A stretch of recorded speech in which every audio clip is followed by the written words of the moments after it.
Hey there, and welcome to the download. On Monday, September 20th, 2021, Apple released iOS 15, the newest major operating system update for the iPhone. In many ways, every major iOS release can make the iPhone feel like a completely new device. So if you're on the fence about upgrading to a new phone this year, maybe the new iPhone 13 or 13 Pro, I would recommend downloading this update first and giving it a try. You might not feel the need for a new phone once you have this new software. So what's exactly inside iOS 15? While there are tons of new additions to the iPhone experience, here are the 9 best new features in iOS 15. Number 9, SharePlay. This is probably a result of the pandemic, but it seems like Apple has a renewed focus to bring people together even while remote.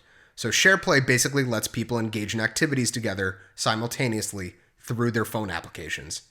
The main apps that Apple showed off at the iOS 15 unveiling were, of course, Apple made. They showed how people can watch Apple TV shows together or listen to new content on Apple Music together, where the content is always synced up for everyone on a FaceTime call. But Apple also created tools for other developers so they can create their own SharePlay experiences, which should be where things get interesting. Disney Plus, Hulu, HBO Max, TikTok, ESPN, Twitch, a handful of others are already supporting SharePlay. I think the big question is, will anyone actually want to do these activities with their friends? When I'm watching a show, I tend to pause frequently. And to be honest, while I love the same shows as a lot of my friends do, I'm not sure if I'm interested in watching all of this stuff with them while remote. I prefer to actively catch up with friends and talk to them when I'm with them instead of just doing an activity together passively, especially when everyone's in their own homes. Still, this is a big new feature, and it has the potential to change a lot of behaviors. If Gen Z really embraces SharePlay, for instance, it could dictate how a lot of people watch movies and shows together in the post-pandemic world. Number 8, Focus Mode. Notifications are getting a handful of tweaks in iOS 15, but the biggest change to notifications is Focus Mode. Focus Mode is a way to toggle Do Not Disturb for certain apps, depending on what you're doing. So if you're trying to focus on work and people are texting you, they'll get a little automated message saying that you're busy. But the best part of Focus Mode is the fact that you can have different focus modes and even make your own depending on what you actually want to focus on. The obvious one is having a focus for work, so you can have work applications be able to get through to you, but other notifications that aren't about work be silenced. And of course, you can have a personal focus mode. Maybe it's the end of the day and you don't want to think about work. This can silence your work apps in case people try to message you off the clock, but keep notifications on for social apps like Twitter and Instagram. But, like I mentioned, you can also create your own custom focuses, like for working out or game time with friends, and all of your focus modes will work across all your other Apple devices seamlessly. It's a nice touch to make Do Not Disturb a little more granular, so you can let in some notifications, but shut out others depending on what you're doing. Number 7, FaceTime links. Adding the option to create links for your FaceTime calls might seem like a minor tweak, but it's really a much bigger deal than that. Think about it. When you're taking a work meeting or dialing into a job interview, you are using a hyperlink that is shared with others to access the call. So basically, Apple is coming directly for Zoom and Google Meet to get a slice of that video conferencing pie that has gotten so big during the pandemic. Most importantly, this can be used even if you don't own an Apple device, which effectively makes FaceTime viable for Android, Windows, and any device that can access the web. A lot of people probably just use FaceTime during their private hours to catch up with friends and family, but that might soon change with FaceTime links in iOS 15. Given just how many people use Apple devices for work, this might become a new normal for a lot of companies. Number 6, Conversation Boost. If you've ever had trouble following a conversation due to loud noise around you, or maybe you just have natural hearing issues, Apple has a solution with AirPods. The new Conversation Boost feature in iOS 15 amplifies the voice of the person directly in front of you to make them easier to hear. And Apple is finally adding controls to let you fine-tune the amount of ambient noise you want to hear when you have your AirPods in. I personally have a tough time focusing on individual voices sometimes, especially in crowded settings, so while it might look a little rude to be wearing AirPods during a conversation with someone, I think it's really cool that AirPods will have an extra use case other than listening to music, to actually help you listen to others. Number 5, Photos and Messages. Sharing pictures with your friends and family in the Messages app is now much easier and better looking thanks to iOS 15. Now, if you're sharing more than one photo, they can appear in collages or stacks, where you can easily swipe through the full bunch or tap on photos to see them all in a grid view and easily react to the ones that you choose.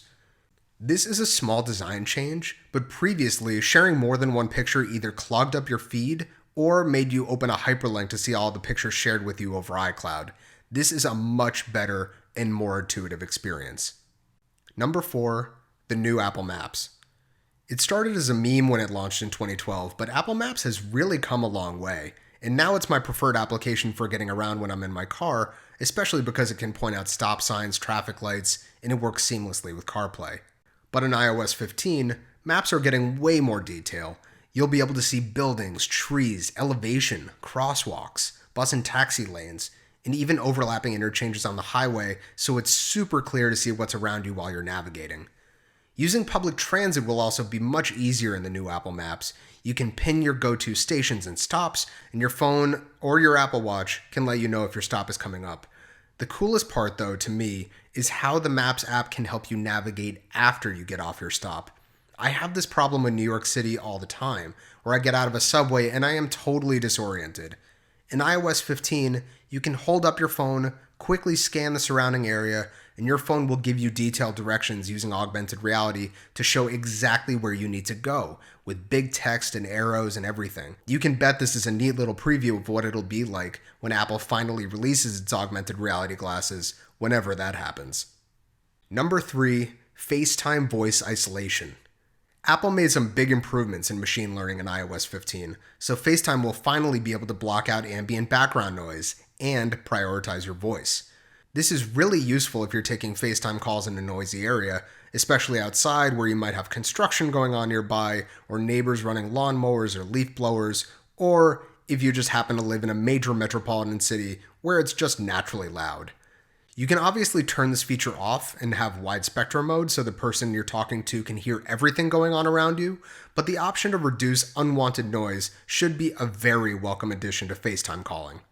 Number 2, your iPhone as your everything key. When Apple launched the iPhone 11 2 years ago, it quietly added a new ultra-wideband chip to the phone, which didn't really do much at the time, but had a ton of potential.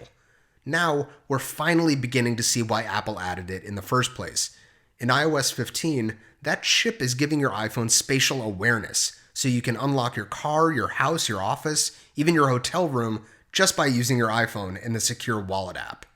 Only a handful of car brands and hotel groups will support this feature at launch, but you can bet that more will be coming soon. Being able to use your iPhone as your key for just about everything makes the Apple Wallet on your phone that much more valuable, and I am a huge fan whenever Apple can make something that reduces my need for physical keys and cards. Number 1, live text and visual lookup. Technically, these are two separate features, but they really work in the same way using your phone's intelligence, and put together, this is easily the best feature in all of iOS 15. With live text, if you're pointing your camera at something, or you're just looking at a photo you've already taken, your iPhone will be able to identify text within the images and let you manipulate it by selecting and copying, all formatting included, so you can easily share it elsewhere. If it's a number, your phone can automatically recognize addresses and phone numbers so you can call or look them up right away just by highlighting and tapping on the text.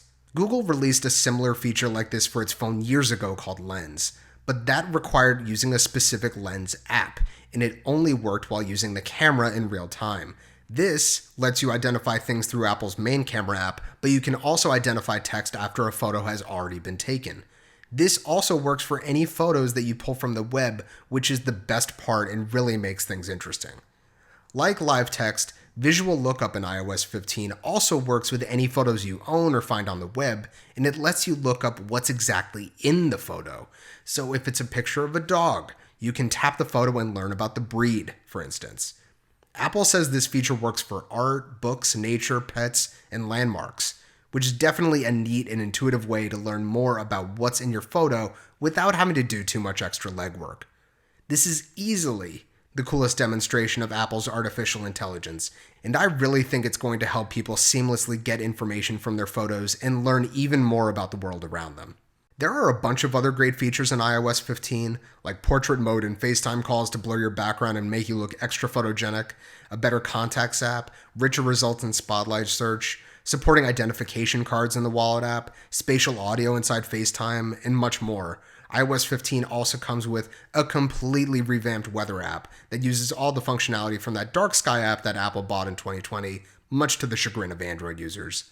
There is a lot to explore, but these, in my opinion, are the 9 best features that are definitely worth checking out first.